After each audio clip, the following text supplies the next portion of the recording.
Bonjour, alors vous prenez une nouvelle page pour le chapitre 1 qui suit l'intro de la dernière fois. Ce chapitre 1 s'intitule donc Le Soleil, une source d'énergie essentielle.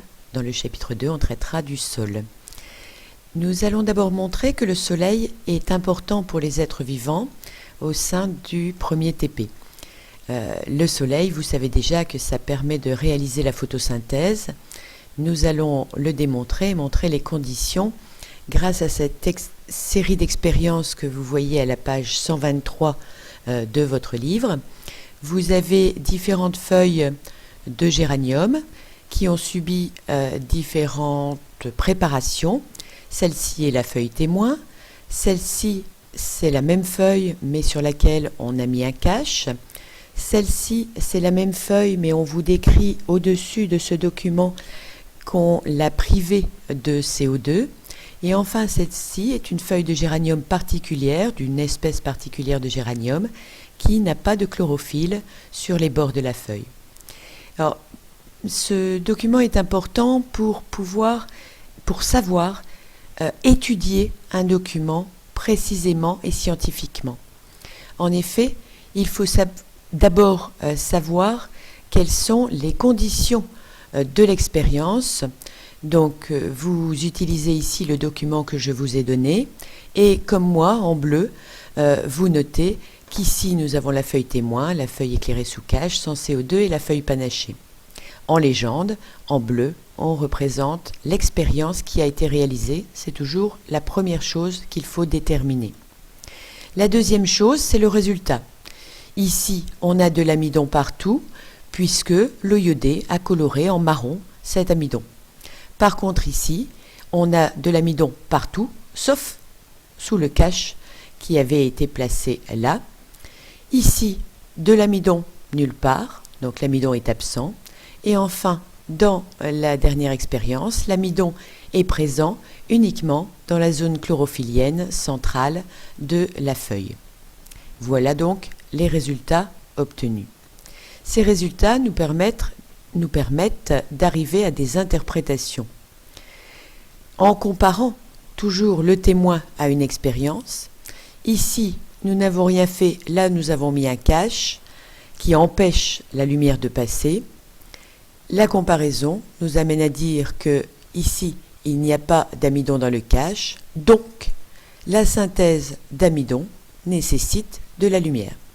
Ça, c'est l'étape très importante du raisonnement que les élèves ont souvent du mal à réaliser, que vous devez savoir déterminer. Cette expérience 3, toujours comparée à la feuille témoin, je n'ai pas fait une autre flèche pour ne pas surcharger, nous montre la nécessité de CO2, puisque donc, ce sont les interprétations qui sont notées en vert. Sans CO2, la synthèse d'amidon n'est pas possible. Donc, la synthèse d'amidon nécessite du CO2. On n'oublie pas de mettre ce 2 en indice, c'est-à-dire en petit et en bas. Enfin, cette dernière expérience montre que l'amidon est uniquement fabriqué dans la zone chlorophyllienne, donc la synthèse d'amidon nécessite de la chlorophylle. Nous avons donc 3 facteurs mis en évidence grâce à ces 4 expériences. La lumière est indispensable, le CO2 et la chlorophylle pour faire la photosynthèse. Ce document, vous allez également expérimenter en classe ce travail. Donc vous allez prélever une feuille d'élodée, vous allez la placer sur une lame, la recouvrir d'eau puis d'une lamelle pour faire cette observation de cellules végétales que vous devez déjà connaître. Il faudra donc ce rameau d'élodée. Les annotations se sont déplacées. Donc, titrer le document, c'est une cellule d'élodée. On voit quelques bouts des suivantes, mais principalement, on a centré sur une cellule. Donc, cellule d'élodée, observée au microscope, fois 400, c'est-à-dire oculaire, fois objectif. Les annotations, le liquide situé autour des organites, c'est le cytoplasme. Les chloroplastes sont ces organites verts que l'on trouve un petit peu partout dans le cytoplasme. Puis la paroi, c'est-à-dire cette zone, ma flèche arrive juste sur le bord de cette paroi, zone blanche, épaisse et qui donne un contour assez rectangulaire à la cellule végétale. La membrane est peu visible, donc je ne l'ai pas annotée.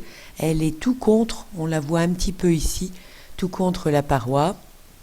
Et le noyau qui est visible dans cette cellule, ce n'est pas toujours le cas, parce que vous le voyez, il est transparent, ce n'est pas toujours facile à observer.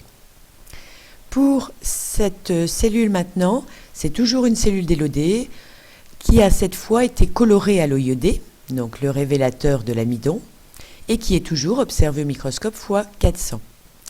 La différence avec notre témoin, c'est qu'à l'intérieur des chloroplastes, on voit des boules noires, marron à noir, ce sont des grains d'amidon.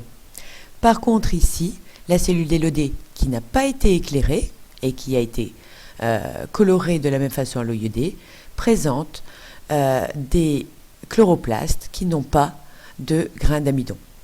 Donc on peut annoter ici grains d'amidon dans un chloroplaste, alors qu'il n'y en a pas. J'ai passé du temps pour vous expliquer cela parce que vous devrez en autonomie savoir refaire ces expériences en classe. On en déduit que l'énergie lumineuse est captée par la chlorophylle des chloroplastes, puis transformée en molécules organiques, c'est-à-dire que les molécules de glucose sont fabriquées et un grand nombre, appelé N, molécules de glucose, va former de l'amidon. Vous avez ces questions à la page 122 qui cherchent à voir si vous avez compris ces expériences. Indiquer la nature de la molécule colorée par l'eau iodée, c'est donc bien sûr de l'amidon. Je vous invite à faire une phrase dans votre cours et bien noter question 1, page 122. Comparer aux résultats du lot 1 chacun des autres résultats, c'est ce qu'on a fait précédemment, et déterminer les éléments nécessaires à la synthèse d'amidon. Ce sont donc ces trois éléments, lumière, chlorophylle et CO2. Là aussi, vous incluez dans une phrase. Déterminer l'organite impliqué dans cette synthèse, c'est donc bien sûr le chloroplaste.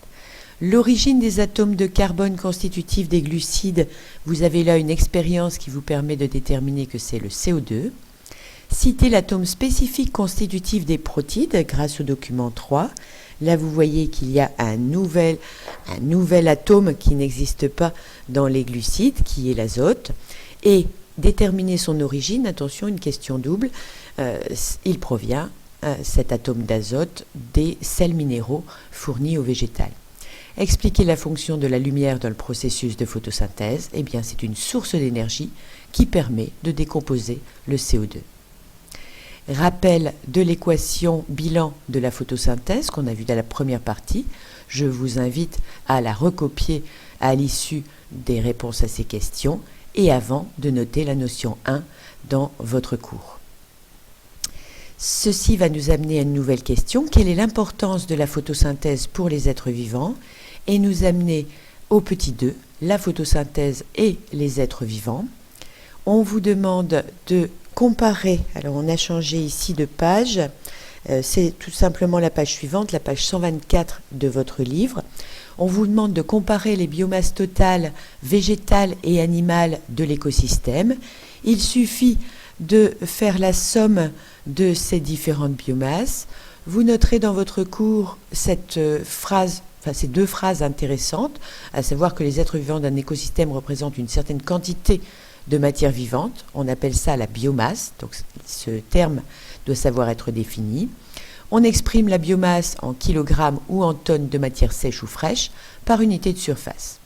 Donc pour calculer, notez également la définition donc, du terme biomasse, tout simplement la masse des organismes dans un écosystème. Pour la biomasse végétale, eh bien, on va ajouter les troncs aux feuilles, à la litière. C'est donc très simple. Un calcul qui n'est qu'une addition, et on obtient une biomasse de 321 tonnes.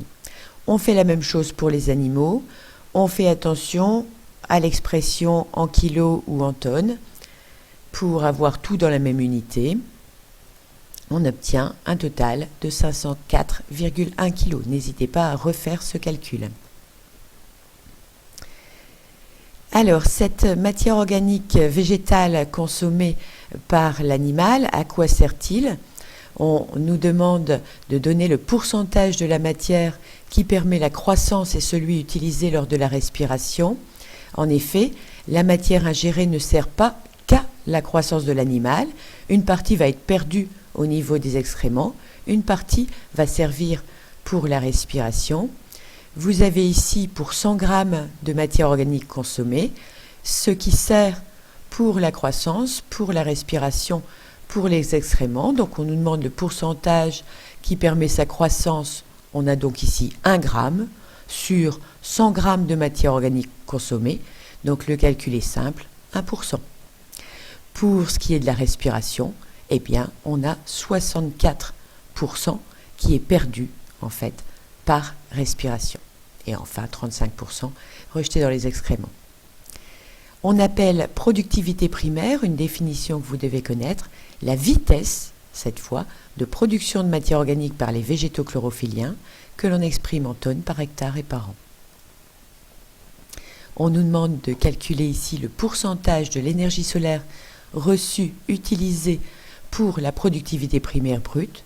C'est très simple, il suffit de voir ici la quantité d'énergie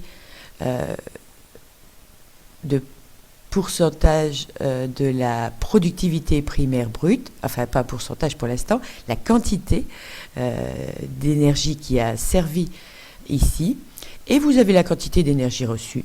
Donc le calcul est tout simple, je divise ces 43 529 par l'énergie reçue, comme on me demande un pourcentage, je multiplie par 100, à vos calculettes, vous devez obtenir 0,83%. Ensuite, on me demande le pourcentage de la PBB consommée par la chaîne alimentaire. Eh bien, je suis ici. La chaîne alimentaire va consommer cette quantité par rapport à cette quantité d'énergie qui arrive. Donc, je divise 6877 par 43 529. Je multiplie toujours par 100 pour avoir un pourcentage. Et votre calculette doit vous dire 15,8%. Enfin, on me demande de déterminer à quelle latitude la production primaire est la plus importante. Je regarde ce graphique, je regarde le total, donc la courbe en rouge, et je vois que c'est au niveau de l'équateur que la production est la plus importante. Or, je sais, ça vous le notez dans votre cours, hein, même s'il n'y a pas d'écrit à côté, vous prenez note, je sais que la quantité de soleil reçu, d'énergie solaire reçue est plus importante à l'équateur. J'en déduis que c'est l'énergie solaire qui est très importante pour produire de la matière végétale. Expliquer enfin l'importance de l'énergie solaire dans le fonctionnement de la biosphère, eh bien ceci nous amène à la notion 2. La photosynthèse permet, à l'échelle de la planète, l'entrée de matière minérale et d'énergie, cette énergie lumineuse, dans la biosphère. Voici pour cette vidéo. Merci de votre attention.